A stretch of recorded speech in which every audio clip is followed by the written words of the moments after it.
What are we made of? We matter. In my last video, we discussed the nature of being and how beliefs are formulated through a lens consisting of three concepts: realism, supernaturalism, and idealism. We introduced the idea that everything is energy, and now we're going to take a deeper look into what that means, physically and from the aspect of the psyche. In the most basic understanding of energy, we know that all is made up of atoms, and how those atoms behave determine what creates matter. The polarity to matter and density in the seen world is the mind and divinity of the unseen world, what we know and what we don't. So what is the secret to life? Is there such thing as a secret sauce, so to speak? And if there is, how do you use it effectively? Well, that answer is different for everybody. We can't just put ketchup on everything. And first, we need the ingredients. For example, let's say I wanted to make a basic BLT sandwich. The first step would be to gather all the things I need to manually manifest it into existence myself. I'd need bacon, lettuce, tomato, bread, and mayo.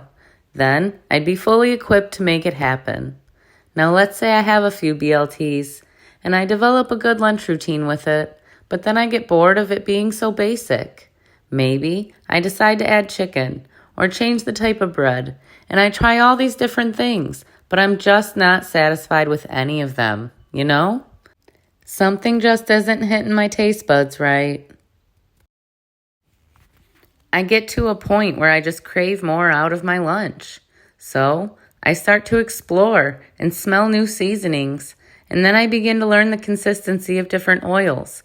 Next, I familiarize myself with the attributes of different acidities, and through that journey, I get an idea to combine them in such a way that makes a sauce that sounds and seems so appealing to my craving that it has my body salivating just at the thought of it.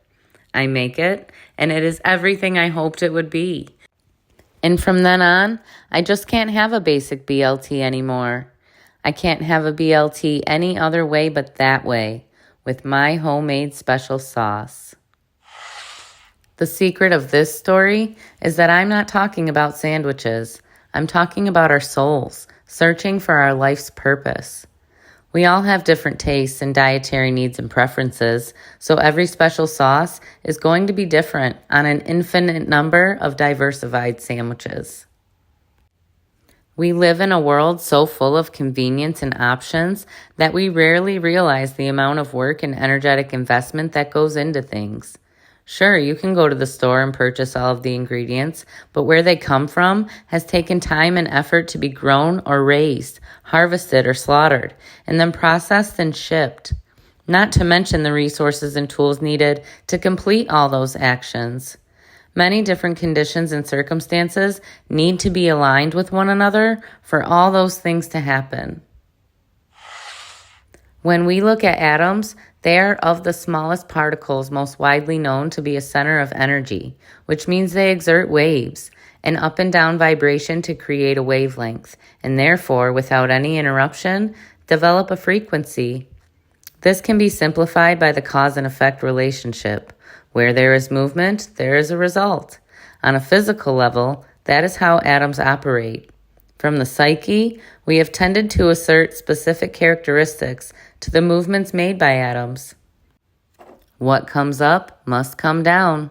Nothing can stop me. I'm all the way up. They've taken a fall from grace. Good vibes only. The qualities we have associated with the vibrations of our world is what crosses the line into the field of psychic phenomena in the realm of the psyche. Still, we know objectively that positive doesn't always mean good, and negative doesn't always mean bad. Besides the fact that atoms are recognized as one of the smallest forms of energy, they are intelligent. Atoms can pick and choose and select and reject, to attract and repel, sensation, movement, and desire, just like the psychology of a human being acting upon their passions and interests. Atoms in harmonic combinations create the elements and many forms and faculties of life, from shapes and colors to scents, tastes, and textures. Plants, animals, people, everything is made of atoms. Human beings, as described by Thomas Edison, are individual representations of the total intelligence of all atoms. He believed that this intelligence came from a God and that the existence of God can be proven by chemistry. The sphere of an atom is its space of influence. For example, atoms act within cells, and cells make up the body. Comparably, humans act within a planet, and planets make up our solar system. Humans just possess a wider sphere of consciousness than atoms, so we vibrate to a larger extent than the little reach of a single atom. Carrying this concept even further, our solar system itself is like an atom. The sun is the positive center, and the planets are like the electrons orbiting around it. The common theme observed throughout all these examples is that of intelligence. Atoms are intelligent, humans are intelligent, planets are intelligent. It is only logical to presume that there is still yet an even higher form of intelligence beyond that of our solar system, and this is where we debate the existence of a higher power or a God. Esoterically, it is understood that God and energy are the same thing. When one speaks of the God within them, another could speak of their driving force of life, and again, they would both be speaking about the same thing. Alice Bailey said that we need to make religion scientific.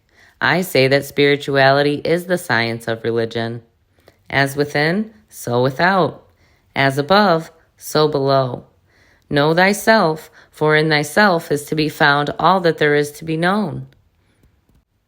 Albert Einstein once suggested that our solar system itself is a cosmic atom in its own right, which would mean it is yet another smaller part of some larger scheme, so on and so forth, much farther and wider than the human mind can conceive.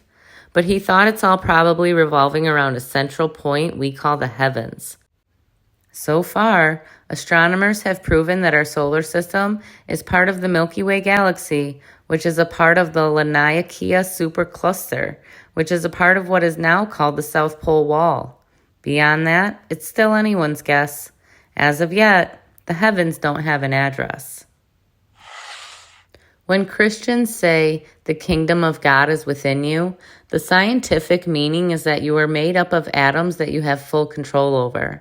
While atoms themselves are centers of energy, the human body is an assembly of multiple centers of energy, known as the chakra system. Each chakra has specific attributes and affects certain areas of the body to different degrees, and our chakras can be impacted by influence and sensation. It is like interpreting the properties of the planets and their position in the sky in relation to other interstellar objects to provide insight of one's personality, like zodiac signs and horoscopes. Now I want you to think about yourself as an atom. What do you revolve around, and what does it revolve around? Place yourself in your own grand plan. Then think of what type of sandwich you would like for lunch. Do you have access to the ingredients? What work do you need to do to obtain them? Do you have all the tools necessary for the preparation process? Make a list if you need to. Remember, I'm not talking about sandwiches, but I hope you're hungry because there's much more where that came from. And the journey continues with me in my next video. This is Coincidental Chaos. I am a light, and thus I stand.